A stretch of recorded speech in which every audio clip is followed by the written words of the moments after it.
welcome back to the summit. Still with us, Professor Jonathan Rosenhead, Mr. Phil Dave, and of course, Mr. David Manser. Thank you, gentlemen, for staying with us, and hopefully we can have a more civilized conversation at part 2 of the summit. We're staying on topic, of course, but before we go back to our discussion, I am sure you are all way too familiar with those disturbing scenes from London a year ago, and what is perhaps not less disturbing is what followed. But first, a reminder of the Rape the Jews' Daughters convoy in London a year ago.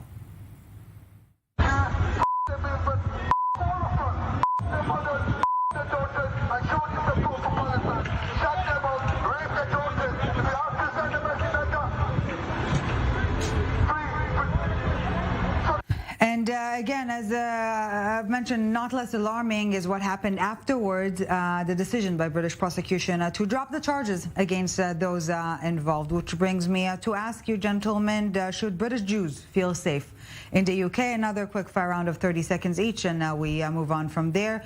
David Manser, please take the lead. Well, the way British Jews feel is very much up to them. I can only share with you the experience of this British Jew.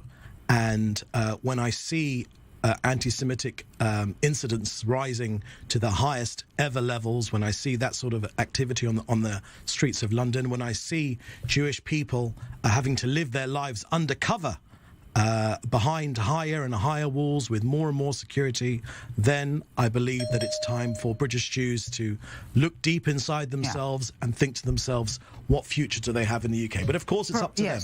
Professor Jonathan Rosenhead, your take, please. Yes, the incident is deplorable, the film, but it is rare, which is why it's always produced. Jews should feel safe in the UK. It's the safest, least anti-Semitic country in Europe. Jews have been scared by exaggerated statements about the degree of anti-Semitism in the Labour Party, and into thinking they might have to leave. And I'm sorry that Mr. Manser has actually left. Feeling against Israel is, however, high in the whole country, not just in the Labour Party, for its violations of international law, etc. Jews in the UK are safe as long as we focus on the real anti-Semites, who are the far right, and they are growing in strength, and we should focus on them, not on critics of Israel. Phil, Dave, your thoughts? Well, for starters, I think it's an absolute myth to believe it's just the far right that are anti-Semitic in the UK. Make no mistake, the far left can be just as abhorrent. But let's put it this way. I am quite lucky as someone who is more of a Reformed Jew. I obviously don't look that Jewish, and therefore I don't have the same security issues that, say, our Hasidic brothers and sisters may well feel in the UK. And I don't think it can be any coincidence that they continue to have to keep themselves within their bubble. They obviously don't feel that sort of walking around freely in the way the rest of us do means that they are as safe because of their appearance. But I personally feel safe for now, but who knows how long that will last. Yes, let's hope it remains the case. And let's feel free to engage in a civilized conversation, gentlemen. Is anti-Semitism politically beneficial nowadays? No other way to put it. David Manser. I think that was the calculation which Jeremy Corbyn wrongly made. I think that he thought to himself that if he would poke his finger in the eye of the Jewish community again and again and again consistently throughout his 5 years of leadership of the Labour Party, when he presented himself as an alternative prime minister, he thought it would do him good. That's why he did it. He is a politician, after all. What are politicians? They seek to gain power. He obviously thought this was a strategy which would work for him, particularly amongst the growing Muslim community in the UK. But, of course, he was wrong on that subject, and the British people, in their wisdom, resoundingly rejected him and all of his supporters, which is why people of his ilk have been purged from the Labour Party. And now that they have been purged from the Labour Party is once again looking respectable and electable. Professor. I have to say that with the beg your pardon. No, Phil Dave, please take the lead. Yeah. No, I was going to say I just wanted to pick up on something that the professor said in his 30 seconds there. He was saying that if we look at this incident that you rightly identify happened a year ago, these cretinous individuals who drove their cars through the streets of London flying Palestinian flags and chanting all sorts of bile towards Jewish people, he said that kind of instance is rare. Well, sadly, it's really not. I mean, every single peaceful protest that takes place in the UK, no matter what it is about, it hardly ever fails that you will see some small group of individuals there flying Palestinian flags and trying to interrupt and disturb whatever that protest is actually for to make it about another subject. And that to one side. Let's not forget the annual Al-Quds Day march as well, which is an absolute wash with it. So sadly, it's not rare at all. It's very often that we see Palestinian flags flown in the UK, all in the name of solidarity with the Palestinian people. But you know as well as I do that most of the people flying those flags have an utter hatred for Israel at the very least, but more than likely have an utter hatred for Jews as well. But can't you take... yes, please, of course, Professor.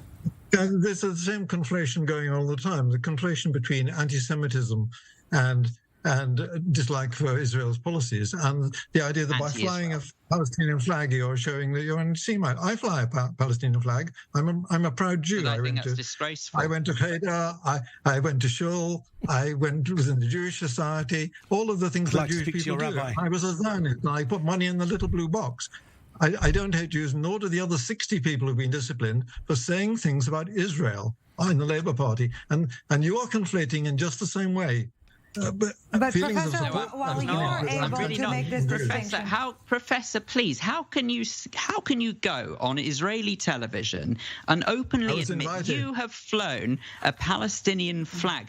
That is shameful. That flag has become so associated with hatred towards the country. The professor to hear his views. This is Israel has made that flag a symbol of liberation because of what it's done to the Palestinians. Had it not done that, the Palestinian flag would have no currency at all. While you're able to make the distinction between holding anti-Zionist or anti-Israeli sentiments and being a full-on anti-Semite, can you acknowledge the fact that others are unable to do the same, and that anti-Zionist notions are sometimes merely whitewashing anti-Semitic notions?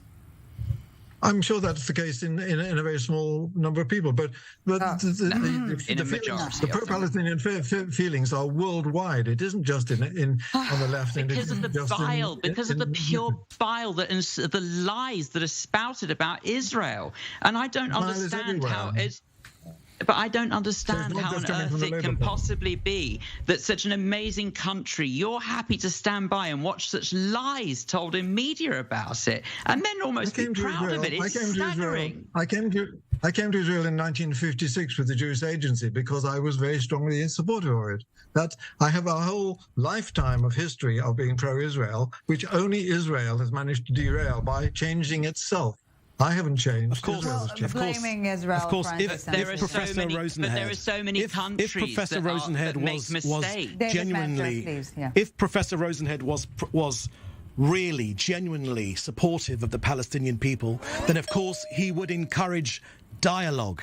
He would encourage laying down violent means. He wouldn't give support for the terrorists and people that support terrorists, like Jeremy Corbyn, who calls Hamas and Hezbollah his friends. He wouldn't give support to those people. Terrorism. He would, of course, support dialogue, bringing people together, not through blowing up bus stops or stabbing people in the street. He would support bringing people together. He doesn't support those things, of course, we have 20 because he's not interested in the Palestinian people. Please. Professor Rosenhead, your concluding remarks, please. Just the idea that Jeremy Corbyn is urging people to go around stabbing people at bus stops is ridiculous. This is really, you have to start with somebody. He financially supported Holocaust deniers. He laid reeds at terrorist graves. He laid reeds at their graves. What do you call that? He was never regarded as an anti-Semite until he became leader. Okay. I did. Then he became a target out of time, gentlemen. Obviously not out of passion. I would once again like to thank you all sincerely for coming on the show and sharing with us your views. We truly appreciate it. Professor Jonathan Rosenhead, Phil David Manser, thank you very much for your time and insight. Out for a final 2-minute break, and we're back with much, much more, so do not go anywhere.